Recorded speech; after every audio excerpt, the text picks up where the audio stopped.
Pilit, no? Ang lalaki nanulog sabi.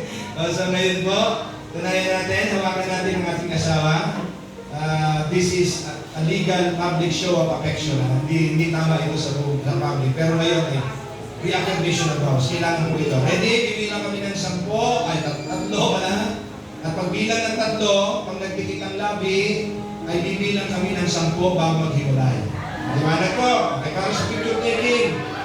Para sa picture taking. Ready? Let us count. Guys, ready? 1, 2, 3. Kiss! Bilang tayo. Bilang tayo. 1, 2, 3, 4, 5. May naghiwalay na. 6, 8, 9, 10. Sherwin, bakit mo hiwalay na, Sherwin? Ulitin natin mo kay Sherwin. Magkarayo kayo, no? Yung mayroong dalawang kumalas eh. Upo muna kayong lahat. Yung pong dalawang kumalas, tumayo ho. Yung pong dalawa doon, tsaka yung si Sherwin.